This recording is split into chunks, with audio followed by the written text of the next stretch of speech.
Okay, today we have a Lexus GX 460. Doing a little brake work here. Just make sure your brake fluid reservoir cap is loose there so you don't blow that thing up. Now I've got it taken apart. This is the driver's side and this is the caliper. Okay, this is the caliper bracket, and these two bolts here, these two caliper bracket bolts, I think they're 19 millimeter.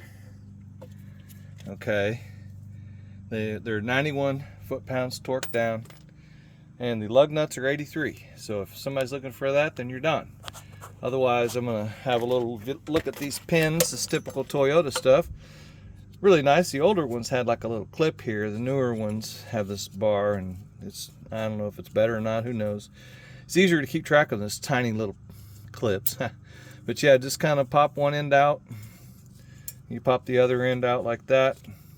I'll have to do it with two hands because I don't want it to fly off somewhere. This is how this thing sets in there. And you'll see that it goes in the hole here on the end like that, and this wraps under, okay, and it sets here, a little perch on the top. So that's the part that you need to keep track of. So when you take this apart, it kind of gets all sprung out of shape. You go to put it back together, it doesn't want to go in those holes. So you kind of have to manipulate a little bit, and I'll show that here in just a minute. Okay, so I'm gonna slide these things out now. I'm using these nippers here because they're easy to grab onto, but just be careful not to clamp down too hard with that and damage it. We don't want to do that. So these little pins, sometimes they come out real easy. Sometimes they take a little more persuading. But you're going to get the pins out.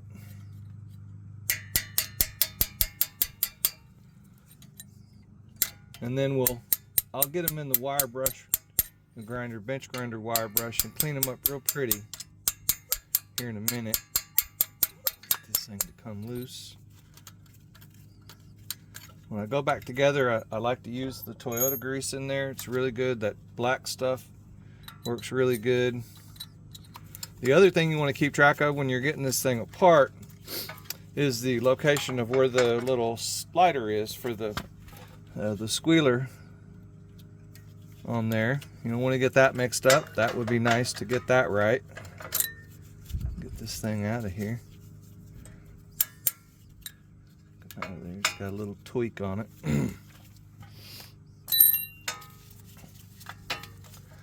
And doesn't want to cooperate, does it? There we go.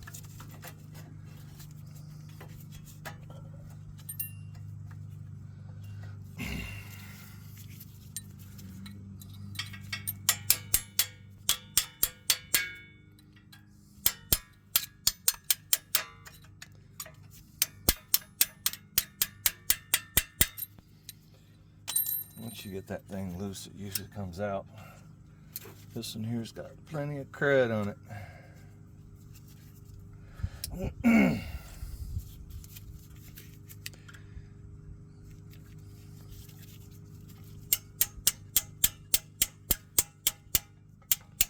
Alright, so I didn't bring the right tool for that, whatever. Let's get this tension released here. That might help a lot. Get rid of this. Okay, so this is the inbound caliper. This is the bolt side. This is inbound, so it's got the little squealer on the bottom. Okay, so when it's installed, it's sitting in there like that. It's on the bottom, so just keep track of where the little squealer doodad goes. Inside, bottom. Of course, it comes out easy once you get everything out of the way. And of course, the original pads come with this little insulator on it, so you're going to want to keep those because the new pads from Toyota do not come with this. I'm going to clean this all up and I'll be right back. Okay, so I've got my pins cleaned up pretty good. What you want to do is inspect these pins. If there's any ridges or any problems with them, if they're bent or anything else, they need to be replaced. Now these are perfect condition. I cleaned them up with the wire wheel. They're beautiful, so we don't have to worry about that. I clean these holes that they go in. I clean it with a wire brush. I have a nylon brush that goes in the drill. Just kind of buzzed them out real quick. Works real good. Just kind of buzzed them around. Everybody's happy. Cleaned off all these boots real good. Those are pretty. Okay, that's what you want. You want everything to be beautiful so that when you get done you can be proud of your work. Okay, I've got one of these things that separates the things apart. It's a Lang 279, and if I can get it to turn the right way, we'll get these things spread out. You have to reach around with your finger down there somewhere and sort of help it get started, because it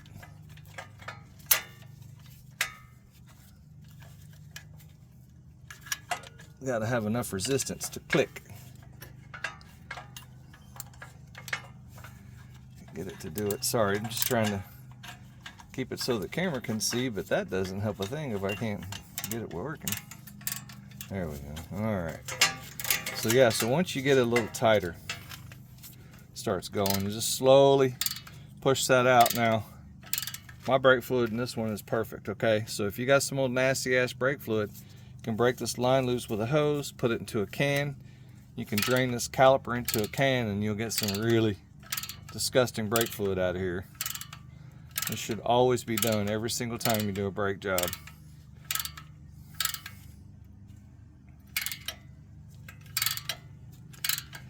Okay. Get those guys spread out.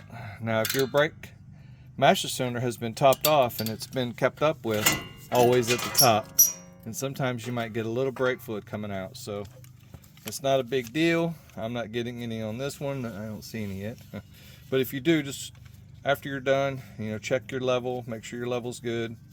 Might have to suck some out, and then put your top back on there, and then you can rinse it all off with water, because you don't want that brake fluid sitting everywhere. Okay, so we've got this all cleared up. We're ready to rock and roll with some brake pads. I've got these factory Toyota brake pads here, beautiful. Okay, it doesn't come with anything but a little grease pouch. All right, and the only way that you're going to get the original Toyota stuff is to get it from the dealer. Okay, if you get it from anywhere else, it's going to be some aftermarket business and you're probably not going to like it. So I've got some of these little tiny little applicators, okay, and I've got this grease that came with it. I'm going to put some on the in between the insulator plate and the pad here. I just like to put some little dots around it like this. That stuff will spread out on its own, and then the ends get it on the ends, just like that. A little bit on this end. Oops. It doesn't take much, because after it goes together and everything gets banged around and smashed around, you know, in brake action, all this stuff gets smashed out anyway. So it just takes a little bit on there. None on the brake surface, please. Some kind of really gooey, nasty, molly stuff. Just put a little bit on there like that. And you put your insulators on there. That grease kind of helps them stick to it. But I also put a tiny bit of grease on this back side, the side that faces the pistons. I'll put some on there and just swirl some around on there. You don't want to put too much, because that stuff will just go everywhere and make a mess, and that sucks, so don't do that. Alright, so the outer one, the outside one, doesn't have any noise indicator on it. The inside is the one that has it, okay? This is the inner pad here. Come on. Get a little more. Just get a little on there. And I also put a little bit on those pins. But I do that just right at the end, because I don't want to touch those pins all the time and get that crap all over me. Alright, so the pin in the top could start with that one on there. And I know I didn't mention it, but on both sides of this caliper, right here, whoops, y'all can't see it very good. Right here and right there, you need to clean that with a wire brush. Clean it out with some brake clean. This thing shifted a little bit, and I'll just move it back over. If you bang into that dust plate in the back and you give it way too much action, what'll happen is it'll get bent a little bit. It's very flimsy. Some of them aren't flimsy, some of them are. Okay, get in there. Sucker don't want to. There we go. God. Whoops. Wasn't supposed to do that. Well, my little hanger got messed up. Let me find it. Alright. That was a big old mess there, wasn't it? Alright, so I got that thing back hooked on there a different way. Hopefully it doesn't fly off again. Normally I don't do all this with the caliper sitting there like that. It's easier to bolt the caliper on, okay? Bolt the caliper onto the bracket back here, and then you can slide these pads in and slide all this stuff in without having to chase things like that and go nuts on it. Mr. Mailman is here.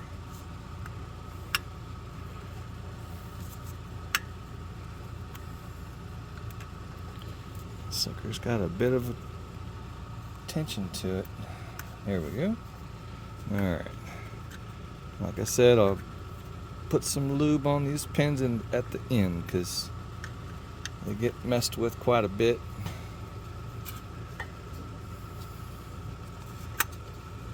Dang it. Come on, baby. Come on.